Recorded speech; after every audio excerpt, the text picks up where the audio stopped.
Hai guys, jumpa lagi dengan saya Mr. Flashdisk Korup yang hobi nonton tapi malas bekerja. Kali ini kita akan kembali mereview alur cerita sebuah film yang menarik dan pasti keren banget untuk ditonton, yang berjudul The Tomorrow War, yang dibintangi oleh Chris Pratt sebagai Daniel Forrester, dan film ini juga disutradarai oleh Chris McKay dan dirilis di layanan streaming Amazon Prime Video pada 2 Juli lalu.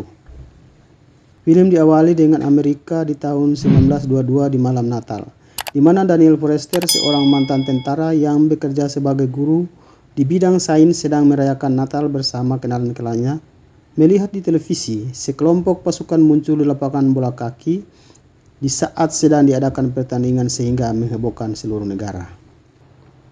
Mereka mengundang semua warga negara Amerika untuk ambil bagian memerangi keganasan alien di tahun 2055. Bagi para sukarelawan, tidak perlu pelatihan karena mendesak akan segera ditugaskan di medan perang. Para sukarelawan akan dikirim ke tahun 2055 dengan cara teleportasi. Alhasil, dibangunlah fasilitas teleportasi terbesar di dunia untuk mengirimkan tentara dari seluruh dunia ke tahun 2055. Tetapi setahun berlalu, ternyata hampir semua tentara yang dikirim tidak bertahan dan hanya sedikit saja yang selamat. Sehingga di seluruh dunia hanya tersisa warga sipil yang tidak memenuhi syarat untuk wajib militer memerangi alien itu. Terlihat Daniel Forrester sedang mengajar di salah satu sekolah tinggi. Tiba-tiba ia mendapat pemberitahuan lewat notifikasi Android bahwa ia harus segera melaporkan diri sebagai rekrutan tentara dengan penugasan ke tahun 2055 memerangi alien. Daniel pun segera melapor ke pusat fasilitas teleportasi. Terlihat Daniel didudukkan di kursi besi dan memasukkan tangannya ke sebuah mesin pemasang gelang logam sebagai perangkat yang akan terhubung ke alat teleportasi. Setelah itu, ia segera memberitahukan kepada istrinya kalau ia telah direkrut. Tetapi istrinya tidak mau ia pergi, sehingga istrinya menyarankan agar menghubungi ayah Daniel untuk meminta tolong melepaskan gelang tersebut. Tetapi permusuhan Daniel dan ayahnya membuat rencana itu gagal, dan Daniel memilih untuk mengangkat senjata melawan alien. Di fasilitas teleportasi itu tampak para rekrutmen telah berbaris untuk menuju tahun 2055. Proses teleportasi pun dimulai, maka terbukalah terowongan waktu. Terlihat satu persatu para sukarelawan berubah menjadi cahaya dan terlontar ke atas di tahun 2055. Tetapi ternyata alat teleportasi tersebut mengalami trouble sehingga pendaratan kloter tersebut tidak mulus alias terjun bebas dari angkasa.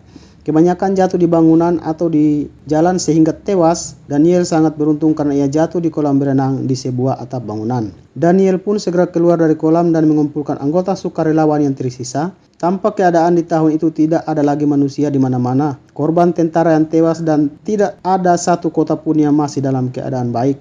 Kehancuran ada di mana-mana. Scene beralih di mana Daniel dihubungi untuk menyelamatkan personil laboratorium di sebuah bangunan dan harus membawa sampel toksin yang sedang diuji di lab itu ke bangunan pusat pengujian dibangun di tengah laut. Dengan waktu yang terburu-buru karena pesawat pengebom akan tiba di tempat itu dalam waktu beberapa menit. Setelah mereka berhasil mendapatkan sampel tersebut, tampak mereka sedang berlari menjauhi daerah tersebut, sedang dikejar oleh alien dan satu persatu pun para sukarelawan tewas terkoyak oleh alien. Terlihat beberapa Humvee datang untuk menjemput, tetapi baru saja mereka sampai, mereka dikerumuni oleh para alien dan Humvee tersebut hancur diterjang para alien. Mereka pun segera mengubah jalur pelarian ke arah salah satu bangunan terdekat, tapi perlawanan mereka sia-sia. Satu persatu mereka berhasil dilumpuhkan oleh alien, dan selang beberapa detik, bom pun jatuh di blok kota itu dan meluluhlantakkan daerah itu. Daniel dan 4 orang lainnya terlempar akibat ledakan itu dan pingsan. Scene beralih di mana Daniel dan temannya Charlie sadar dan sudah berada di fasilitas kesehatan. Dan ternyata itu adalah fasilitas kesehatan di Camp Puerto Plata, Republik Dominik. Di situ pun mereka bertemu dengan teman setimnya yang selamat, yaitu Dorian. Sedangkan yang lainnya terlihat sudah berada dalam peti logam siap untuk dikirim pulang ke tahun 2022. Di tempat itu pula Daniel bertemu dengan seorang komandan perlawanan, seorang wanita yaitu Kolonel Forrester. Daniel sejenak terdiam, kemudian ia menyadari itu adalah Murray Forrester, anaknya di masa depan. Pertemuan itu sangat sentimental karena Daniel sangat menyayangi anaknya itu. Tak berapa lama Daniel pun ikut dengan misi untuk menangkap ratu dari alien yang ternyata sudah beberapa kali coba dengan gas beracun tetapi tidak mempan guys. Akhirnya mereka pun memutuskan untuk menangkapnya sebagai bahan penelitian. Scene berpindah di mana Daniel berada di salah satu helikopter dalam misi menangkap ratu alien yang berada di salah satu daerah bagian Rusia. Tampak sepanjang jalan, alien-alien tersebut memangsa apa saja yang bergerak, bahkan hewan-hewan. Sesampainya di sarang ratu alien, mereka pun terjun langsung ke dalam lubang. Terlihat sang ratu sudah tertangkap dengan tali tapi masih sangat kuat sehingga beberapa tentara yang mencoba menyeretnya ke dalam kandang menjadi korban keganasannya. Muri pun turun untuk membantu tapi beberapa saat kemudian ia terpojok. Melihat Muri dalam keadaan berbahaya, Daniel pun terjun sambil menghujani alien pejantan yang coba menolong ratunya dengan tembakan. Melihat Muri terpojok, ia segera membantu. Kemudian mereka berdua mendorong ratu alien itu sampai masuk ke dalam kerangkeng yang sudah tersedia. Dengan segera helikopter menariknya ke atas. Melihat ratunya berhasil mereka tangkap, alien-alien itu berusaha untuk mengejar Daniel dan Muri yang berusaha meloloskan diri dari kejaran para alien. Akhirnya mereka berhasil membawa ratu alien ke fasilitas penelitian dan dengan segera Muri mulai melakukan penelitian atas sampel yang sempat diselamatkan oleh Daniel untuk menjadi toksin untuk melawan para alien.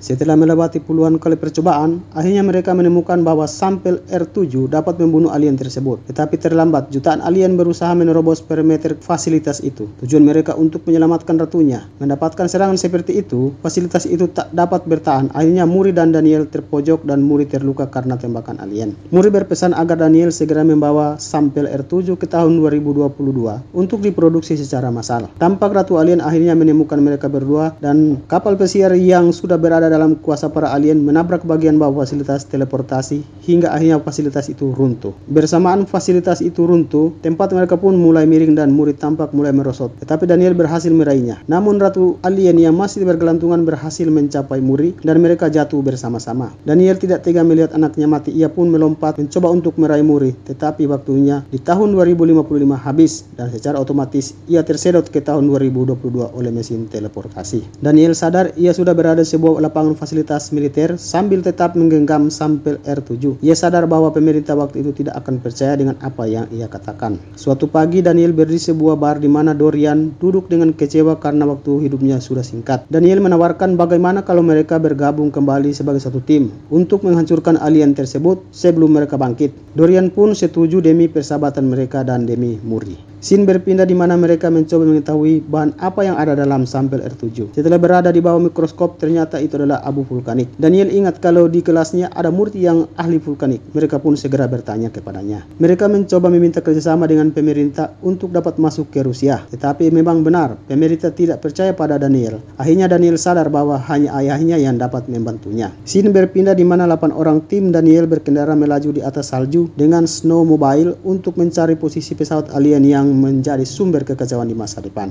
Setelah beberapa saat mereka berkendara, tiba-tiba instrumen elektrik mereka mulai mengalami gangguan magnetik. Berarti ada medan magnet besar yang berasal dari pesawat alien. Mereka mulai menjelajahi tempat itu. Setelah mereka yakin, mereka pun meledakkan tempat itu dan akhirnya jalan terbuka menuju pesawat alien. Mereka masuk dan mendapati ternyata memang benar. Terlihat alien-alien itu masih dalam tabung hibernasi mereka. Mereka pun segera menyuntikkan toksin pada mereka dan benar tak berlangsung lama alien-alien yang telah terpapar toksin tersebut langsung tubuhnya meleleh. Tapi terlambat, tiba-tiba alien yang lain sadar dan mereka secara bersamaan bangun dari hibernasi mereka. Mereka pun mulai menebak alien itu untuk mencegahnya keluar. Tapi Daniel segera mengejar ratu alien yang sudah berhasil keluar dan lolos dari hadangan Charlie dan ayahnya. Mereka pun dapat mengejarnya di puncak tepi sebuah jurang. Ayah Daniel mulai menembak untuk melumpuhkan alien itu, tetapi tidak berhasil. Daniel mencoba menembakkan dengan pistol, tapi ia pun berhasil ditembak dengan cakar alien. Alien itu mencoba menyerang, tapi Daniel berhasil menyerangkan cakarnya di mulutnya. Dengan segera Daniel menyuntikkan toksin ke belalai alien itu, tapi alien itu memotongnya. Ayahnya mencoba membantu, tapi sekali lagi Daniel menyuntikkan toksin. Kali ini langsung ke dalam mulut alien itu. Akhirnya alien itu jatuh ke jurang dan hancur di bebatuan. Oke guys, sampai jumpa lagi dan jangan lupa like, subscribe channel ini dan nyalakan tanda lonceng agar teman-teman selalu mendapatkan update video-video terbaru dari kami.